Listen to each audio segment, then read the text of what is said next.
Hello everyone. In this video, I will be discussing about Ansief solution. I hope आप सबने एक बार तो ये प्रॉब्लम स्टेटमेंट पढ़ ली होगी, बट मैं एक बार शॉर्ट में एक्सप्लेन कर देता हूँ. बेसिकली हमें n लाइंस गिवन है और ये सारी लाइंस जो है परपेंडिकुलर है, इसलिए मतलब क्योंकि मैं 2D उसमें बना रहा हूँ, इसलिए ये मैं दो ही लाइंस बना सकता हूँ इसमें. तो लेस कॉम्प्लिकेटेड लगेगा. तो अब इन दोनों लाइंस में कुछ एंड्स हैं, ठीक है. और ये एंड्स जो है ना, ये सारी एंड्स जो है ये इस ओरिजिन की तरफ जा रही हैं. तो हमें कैलकुलेट करना है कि नंबर ऑफ कोलिजन्स कितने होंगे इन एंड्स के बीच में. हर कोलिजन के बाद अगर मान लो कि इस एंड ने इससे कोलाइड किया, तो इन दोनों की जो डायरेक्शन है वो ऑपोजिट हो जाएगी जिस डायरेक्शन में वो इनिशियली आ रहे थे. और मतलब जिस डायरेक्शन में वो कोलाइड किया उसके ऑपोजिट हो गया. मतलब मान लो कि अगर इसने इससे कोलाइड किया और वापस जाते हुए इस एंड से इसका कोलिजन हो गया, तो ये वापस से इस डायरेक्शन में चली जाएगी और ये वापस इस डायरेक्शन में. बेसिकली ये क्वेश्चन है और हमें ऐसे नंबर ऑफ कोलिजन्स काउंट करने हैं. और इसमें एक चीज़ और है कि अगर मान लो कि ये एंड और ये वाली एंड एक ही पॉइंट पे कोलाइड कर रहे हैं, तो हमारे नंबर ऑफ हमें हम वो एज वन कोलिजन नहीं काउंट करेंगे, उससे ज़्यादा काउंट नहीं करेंगे. ठीक है, तो इसका सोल्यूशन देख लेते हैं. तो सोल्यूशन का बेसिकली दो पार्ट्स है. एक है कि सेंटर कोलिजन्स कितने हैं. First part is center collisions and second part is non center collisions of each line. तो जो हमारा आंसर आएगा वो सिंपल सा आएगा. Answer is equals to 1 plus sigma of 2. Sigma of 2 is basically कि हर लाइन में नॉन सेंटर कोलिजन्स जितने भी हुए हैं उनका सम. तो ये है बेसिकली. तो हम सेंटर कोलिजन्स कैसे काउंट करेंगे. सेंटर कोलिजन्स को काउंट करना आसान है. तो अगर मान लो कि ये कोई पार्ट है, यहाँ पे कोई पॉइंट है, यहाँ पे कोई पॉइंट है. अब अगर ये डिस्टेंस जो है ये इस डिस्टेंस के बराबर है, ये सेंटर पे कोलाइड होगा, ठीक है. और अगर मान लो कि ये डिस्टेंस भी इसके बराबर है, ये भी सेंटर पे कोलाइड होगा, तो there is a center collision. कि अगर कितनी कितनी ये चीज़ सेम है, तो इसमें ये चीज़ है कि अगर जितने भी वैल्यूज मतलब जितनी भी वैल्यूज हमें गिवन है ना, टोटल वैल्यूज जितने एन लाइंस में टोटल वैल्यूज जितनी भी गिवन है, अगर उनकी फ्रीक्वेंसी उनकी एब्सोल्यूट वैल्यूज की फ्रीक्वेंसी का सम वो अगर वन से ज्यादा होता है, मतलब कि अगर मान लो कि ये पॉइंट है और ये पॉइंट है, ये मान लो वन मान लो, ये -1 मान लो, तो अगर वन प्लस -1 मतलब if frequency of x plus frequency of -x, if it is more than one, तो हमारे सेंटर में हम ऐड कर देंगे. और ये हमें फॉर ईच एक्स कैलकुलेट करना है. ठीक है, तो ये हमारा हमारा फर्स्ट पार्ट इससे आ जाएगा. ओके. नाउ नेक्स्ट पार्ट देखते हैं जो थोड़ा मुश्किल है. मतलब मुश्किल नहीं है बट थोड़ा सा ट्रिकी कह सकते हैं. तो इसमें क्या करना है हमें कि जो नॉन सेंटर कोलिजन्स हमें कैलकुलेट करने हैं इसमें कितने होंगे. अब नॉन सेंटर कोलिजन्स हम पहले एक लाइन पे कैलकुलेट करते हैं कितने हैं, फिर उसके बाद हम वही लॉजिक हर लाइन पे लगा के सबका सम कर देंगे. तो मान लो कि ये एक लाइन है एल और इस पे कुछ पॉइंट्स है. ये ओरिजिन हो गया ओ. इसमें कुछ पॉइंट्स यहाँ पे है, कुछ पॉइंट्स इधर है. और ये बाकी सारी लाइंस को मैं इस लाइन से रिप्रेजेंट कर रहा हूँ. ये ओ से पास हो रहा है. बाकी सारी लाइंस को मैं इस लाइन से रिप्रेजेंट कर रहा हूँ. इनमें कुछ पॉइंट्स, बहुत सारे पॉइंट्स है क्योंकि सारी लाइंस का मिक्सचर है इसमें, तो बहुत सारी आंसर्स हो सकती हैं. तो अब क्या करना है हमें. हाँ, तो इस लाइन में एक लाइन जो एल है ना, इसके हमें चार एट्रीब्यूट्स लिखने हैं. एक होगा face of left, so this is left side and this is right side. Left side is basically जितनी भी नेगेटिव वैल्यूज हमें गिवन है, राइट साइड इज बेसिकली जितनी पॉजिटिव वैल्यूज हमें गिवन है.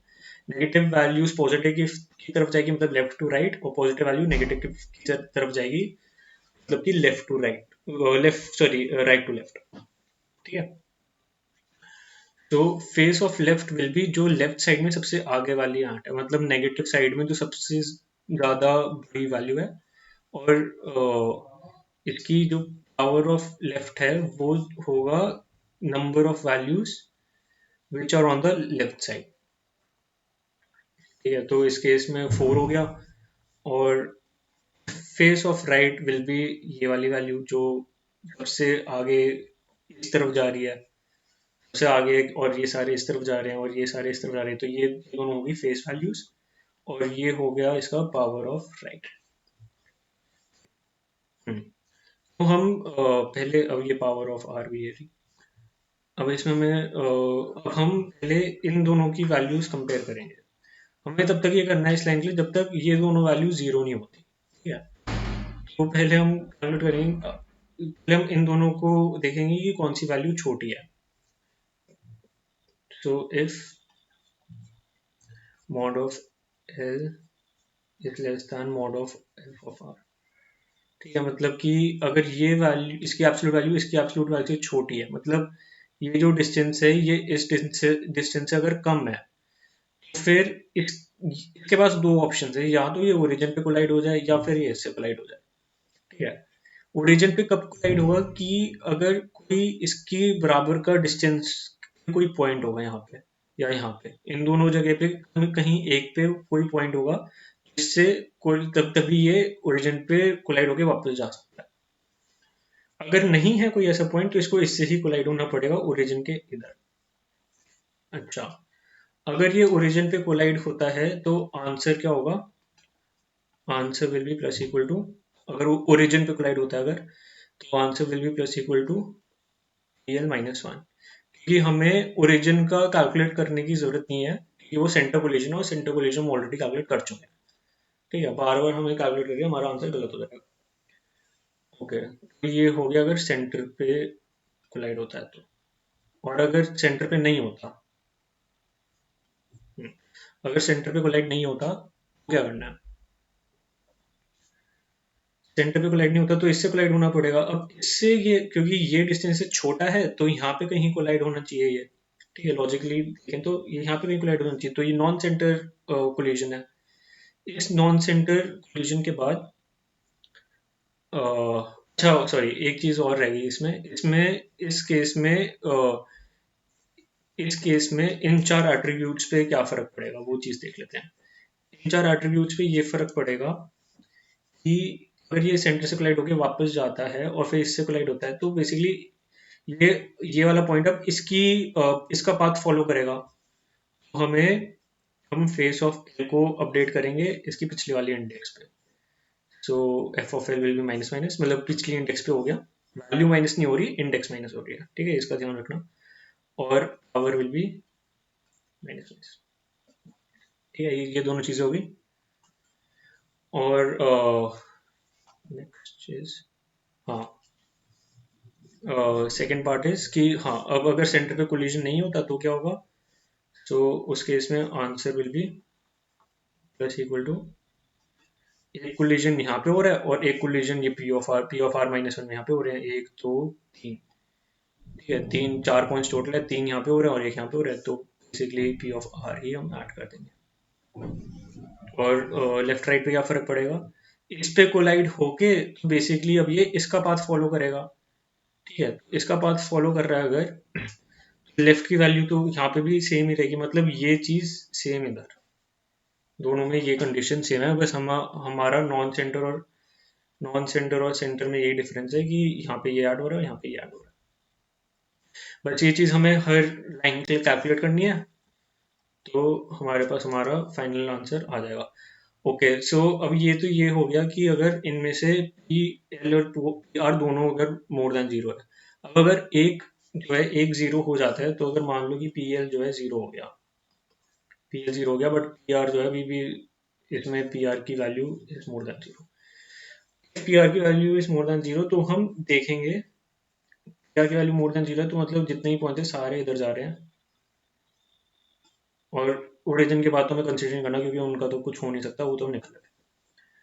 तो अगर मान लो कि ये हेड है अभी, मतलब face of R and P of R हमें पता है कि ये है, तो हम इसको देखेंगे कि ये ओरिजिन से कोलाइड तो नहीं हो रहा, क्योंकि हम ये इसलिए चेक कर रहे हैं अगर ये ओरिजिन में किसी भी पॉइंट से कोलाइड होता है तो ये वापस आके यहाँ पे नॉन सेंटर कोलिजन्स देगा इनके बीच में, इन आर्म्स के बीच में। तो अगर अगर मान लो कि होता है यहाँ पे कोलाइड कहीं पे, तो हम आंसर में क्या ऐड करेंगे, answer is plus equal to P R, जो करंट है पी आर माइनस वन, उसको करते चले जाएंगे, और पी आर की वैल्यू माइनस करते चले जाएंगे जब तक जीरो नहीं होती, और एफ आर हमारा शिफ्ट होता रहेगा। तो ये दोनों चीजें मिला के हमारा आंसर फाइनली आ जाएगा, आंसर आ जाएगा non centric collision of first line plus non centric collision of second line till non centric collision of n line plus number of center collisions. So this is the final solution of ANTREF. I hope you understood it. So if you do, please like this video and let me know in the comment box if there is anything I did wrong, or is there something you did not understand. I'm happy to help. Thank you.